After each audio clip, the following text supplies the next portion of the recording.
ಶಾಸಕ ಮುನಿರತ್ನಗೆ ಒಂದರ ಮೇಲೊಂದು ಕಂಟಕಗಳು ಬೆಂಬಿಡದೆ ಕಾಡ್ತಿವೆ. ವಂಚನೆ ಮತ್ತು ಜಾತಿ ನಿಂದನೆ ಕೇಸ್ನಲ್ಲಿ ಜಾಮೀನು ಸಿಕ್ಕಿದೆ. ಆದರೆ ಸಂತ್ರಸ್ತೆ ದಾಖಲಿಸಿರುವಂತಹ ರೇಪ್ ಕೇಸ್ನಲ್ಲಿ ಮುನಿರತ್ನ ಮತ್ತೆ ಬಂಧನವಾಗುವ ಸಾಧ್ಯತೆ ಇದೆ.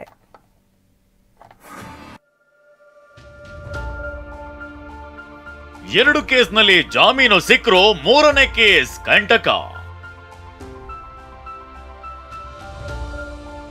ಅತ್ಯಾಚಾರ ಕೇಸ್ನಲ್ಲಿ ಮುನಿರತ್ನ ಮತ್ತೆ ಬಂಧನ ಸಾಧ್ಯತೆ. ಗುತ್ತಿಗೆದಾರನಿಗೆ ಜೀವ ಬೆದರಿಕೆ, ಜಾತಿ ನಿಂದನೆ ಕೇಸ್ನಲ್ಲಿ ಆರ್ಆರ್ ನಗರ ಕ್ಷೇತ್ರದ ಶಾಸಕ ಮುನಿರತ್ನ ಪರಪ್ಪನ ಅಗ್ರಹಾರ ಜೈಲು ಸೇರಿದ್ದಾರೆ. ಸದ್ಯ ಅವರ ವಿರುದ್ಧ ದಾಖಲಾಗಿದ್ದ ವಂಚನೆ ಮತ್ತು ಜಾತಿ ನಿಂದನೆ ಎರಡು ಕೇಸ್ನಲ್ಲಿ ಜಾಮೀನು ದೊರೆತಿದೆ. ಜಾತಿ ನಿಂದನೆ ಪ್ರಕರಣದಲ್ಲಿ ನಿನ್ನೆ ಬೆಂಗಳೂರಿನ 82ನೇ ಸಿಸಿಎಚ್ ನ್ಯಾಯಾಲಯ ಷರತ್ತುಬದ್ಧ ಜಾಮೀನು ಮಂಜೂರು ಮಾಡಿದೆ. 2 ಲಕ್ಷ ರೂಪಾಯಿ ಬಾಂಡ್, ಇಬ್ಬರ ಶ್ಯೂರಿಟಿ ಒದಗಿಸುವುದು, ಸಾಕ್ಷ್ಯಾಧಾರ ನಾಶಪಡಿಸಬಾರದು,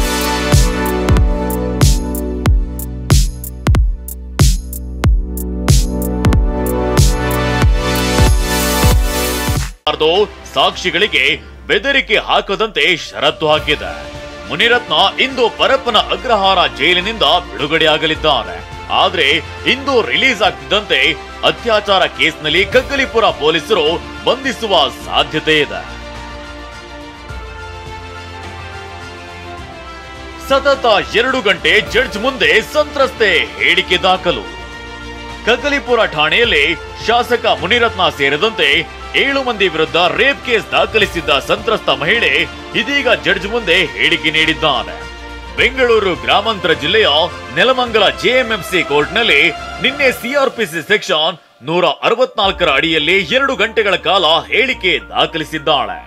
ಸಂತ್ರಸ್ತೆ ಪ್ರಬಲ ಪರಿಣಾಮಕಾರಿಯಾಗಿ ಹೇಳಿಕೆ ನೀಡಿದ್ದು ಮುನಿರತ್ನ ನಾಯ್ಡುಗೆ ಜಾಮೀನು ಸಿಗುವ ಸಾಧ್ಯತೆ ಕಡಿಮೆ ಇದೆ. ದಿನಕ್ಕೆ 10 ಬಾರಿ ವಿಡಿಯೋ ಕಾಲ್ ಮಾಡ್ತಿದ್ರಂತೆ ಮುನಿರತ್ನ. HIV ಇರೋ ಮಹಿಳೆ ಬಿಟ್ಟು ಹನಿ ಟ್ರ್ಯಾಪ್ ಆರೋಪ. ಇನ್ನು ಸಂತ್ರಸ್ತೆ ಮುನಿರತ್ನ ವಿರುದ್ಧ ಗಂಭೀರ ಆರೋಪ ಮಾಡಿದ್ದಾಳೆ.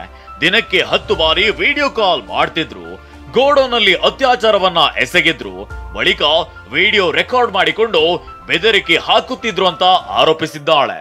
ಒಂದು ದಿನ 10ಕ್ಕೂ ಹೆಚ್ಚು ಬಾರಿ ವಿಡಿಯೋ ಕಾಲ್ ಮಾಡ್ತಾ ಇದ್ದ. ಆಗ ನಾನು ಆ ದಿನ ಸ್ನಾನಕ್ಕೆ ಹೋಗುವ ಸಂದರ್ಭದಲ್ಲಿ ವಿಡಿಯೋ ಕಾಲ್ ಮಾಡ್ತಾನೆ. ಸ್ನಾನದ ನಂತರ ನನ್ನ ಮೊಬೈಲ್ ಗಮನಿಸಿದಾಗ ಮುನಿರತ್ನ ಕಾಲ್ ಮಾಡಿರೋ ಬಗ್ಗೆ ತಿಳಿದು ಮತ್ತೆ ನಾನು ವಾಟ್ಸಪ್ ಕಾಲ್ ಮಾಡಿದಾಗ ಮುನಿರತ್ನ ಏಕೆ ಕಾಲ್ ರಿಸೀವ್ ಮಾಡಿಲ್ಲ ಎಂದನು. ಅದಕ್ಕೆ ನಾನು ಸರ್ ನಾನು ಸ್ನಾನಕ್ಕೆ ಹೋಗಿದ್ದೆ ಎಂದಾಗ ಮುನಿರತ್ನ ಈಗ ನೀನು ಎಲ್ಲಿರುವೆ ಅಂತ ಕೇಳಿದ್ರು. ನಾನು ರೂಮ್ನಲ್ಲಿದ್ದೀನಿ ಎಂದು ತಿಳಿಸಿರ್ತೇನೆ. ಆಗ ಮುನಿರತ್ನಂ ನೀನು ನನಗೆ ವಿಡಿಯೋ ಕಾಲ್ ಮಾಡಿ ನನಗೆ ನಗ್ನವಾಗಿ ದೇಹ ತೋರಿಸು ಎಂದು ಹೇಳ್ತಾರೆ. ಇದಕ್ಕೆ ನಾನು ಒಪ್ಪುವುದಿಲ್ಲ. ನಂತರ ಮುನಿರತ್ನ ಅವರು ನನ್ನನ್ನ ಗೋಡೌನ್ ಹತ್ತಿರ ಬಾ ಎಂದು ಕರೀತಾರೆ. ಇದಿಷ್ಟೇ ಅಲ್ಲ, ವಾಸು ಅನ್ನೋರನ್ನ ಟ್ರ್ಯಾಪ್ ಮಾಡಲು ಮುನಿರತ್ನ HIV ಪೇಷಂಟ್ ಮಹಿಳೆಯನ್ನ ಕಳುಹಿಸಿದ್ರು. ಇದನ್ನ ತಿಳಿದು ನಾನು ಶಾಕ್ ಆಗಿದ್ದೆ ಅಂತ ಸಂತ್ರಸ್ತೆ ಹೇಳಿದ್ದಾರೆ. ನನ್ನ ಮನೆ ಬಳಿ ಇರುವ ಫ್ಲೈಓವರ್ ಮೇಲೆ ಬಂದು ಮೇಲಿಂದ ಮೇಲೆ ಕಾಲ್ ಮಾಡ್ತಾನೆ.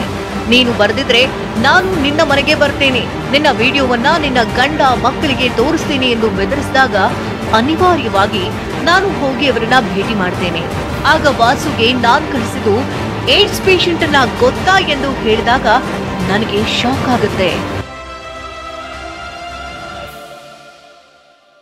ಮುನಿರತ್ನ ಅಂತವರಿಗೆ ಇಂತಹ ಯೋಚನೆ ಬರೋದು. HIV ಮಹಿಳಾ ಪೇಷಂಟ್ಗಳ ಹನಿ ಟ್ರ್ಯಾಪ್ ಮಾಡಲು ಮುನಿರತ್ನ ಬಿಡುತ್ತಿದ್ರು ಎಂಬ ಆರೋಪಕ್ಕೆ ಪ್ರತಿಕ್ರಿಯಿಸಿರೋ ಡಿಕೆ ಸುರೇಶ್, ಇಂತಹ ಆಲೋಚನೆಗಳು ಬರೋದೇ ಕ್ರಿಮಿನಲ್ ಯೋಚನೆಗಳು ಇರೋ ಮುನಿರತ್ನ ಅಂತವರಿಗೆ ಅಂತ ಕಿಡಿಕಾರಿದ್ದಾರೆ. ಇಂತಹ ಆಲೋಚನೆಗಳು ಕೇವಲ ಒಂದು ಕ್ರಿಮಿನಲ್ ಹಿನ್ನೆಲೆ ಇದ್ರೆ ಮಾತ್ರ ಬರಲಿಕ್ಕೆ ಸಾಧ್ಯ ಅಂತ ಕಾಣಿಸ್ತದೆ. ಆ ನಿಟ್ಟಿನಲ್ಲಿ ಇವತ್ತು ಚಿಂತನೆಗಳನ್ನ ಮಾಡಿರಬೇಕು. ಇನ್ನೊಂದೆಡೆ ವಿಜಯೇಂದ್ರ ಮಾತನಾಡಿ ಇದರ ಹಿಂದೆ ಷಡ್ಯಂತ್ರ ಇದೆ ಅಂತ ಅನಿಸ್ತಿದೆ. ತನಿಖೆ ಬಳಿಕ ಸತ್ಯಾಂಶ ಹೊರಬರುತ್ತೆ ಅಂತ ಹೇಳಿದ್ದಾರೆ. ಎಲ್ಲ ಒಂದ್ ಕಡೆ ರಾಜ್ಯ ಸರ್ಕಾರದ ತರಾತುರಿಯನ್ನ ನೋಡಿದ್ರೆ ಇದರಿಂದ ಯಾವ ರೀತಿ ರಾಜಕೀಯ ಷಡ್ಯಂತ್ರ ಇದೆ ಅನ್ನೋದನ್ನು ಕೂಡ ನಾವು ಗಮನಿಸಬೇಕಾಗಿದೆ. ಹಾಗಾಗಿ ತನಿಖೆ ಆಗಲಿ, ತನಿಖೆ ಆದ ನಂತರ ಸತ್ಯ ಗೊತ್ತಾಗ್ತದೆ. ಇತ್ತ ನಿನ್ನೆ ಸಂಜೆ ಸಂತ್ರಸ್ತ ಮಹಿಳೆಯನ್ನ ಕರೆದೊಯ್ದು ಸ್ಥಳ ಮಹಜರು ಮಾಡಲಾಗಿದೆ. ಅತ್ಯಾಚಾರ ನಡೆದಿತ್ತು ಎನ್ನಲಾದ ಜೆಪಿ ಪಾರ್ಕ್ ಬಳಿಯ ಗೋದಾಮಿನಲ್ಲಿ ಸ್ಥಳ ಮಹಜರು ನಡೆಸಲಾಗಿದೆ. ಒಟ್ನಲ್ಲಿ ಜಾತಿ ನಿಂದನೆ ವಂಚನೆ ಕೇಸ್ನಲ್ಲಿ ಮುನಿರತ್ನಗೆ ಬಿಡುಗಡೆ ಭಾಗ್ಯ ಸಿಕ್ಕಿದೆ. ಆದ್ರೆ ರೇಪ್ ಕೇಸ್ನಲ್ಲಿ ಅರೆಸ್ಟ್ ಆದ್ರೆ ಮತ್ತೆ ಜೈಲೇ ಗತಿಯಾಗೋ ಸಾಧ್ಯತೆ ಇದೆ. Bureau report, TV9.